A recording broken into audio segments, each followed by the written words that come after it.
امام مالک بن انس اور عبداللہ بن نمیر نے کہا ہمیں ہشام نے اپنے والد عروہ سے حدیث سنائی. انہوں نے حضرت عائشہ رضی اللہ تعالیٰ عنہ سے روایت کی.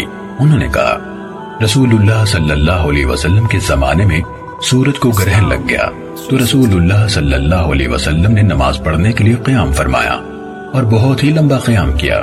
پھر آپ نے رکوع کیا تو انتہائی طویل رکوع کیا.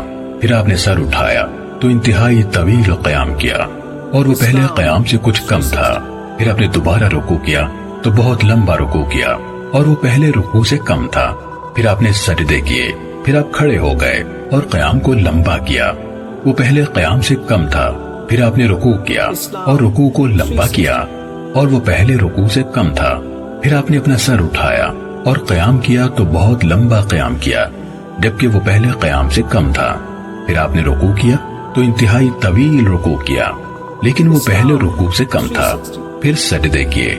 پھر رسول اللہ صلی اللہ علیہ وسلم نماز سے فارغ ہو کر پلٹے تو سورج روشن ہو چکا تھا اور آپ نے لوگوں سے خطاب فرمایا اللہ تعالیٰ کی حمد و ثنا بیان کی. پھر فرمایا بے شک سورج و چاند اللہ تعالیٰ کی نشانیوں میں سے ہیں.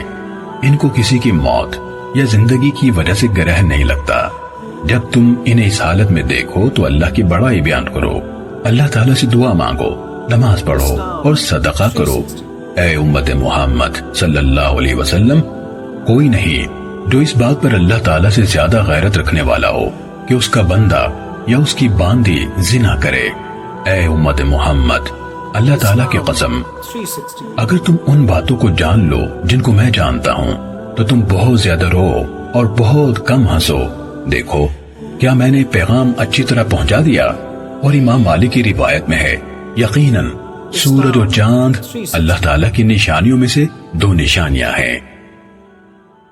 صحیح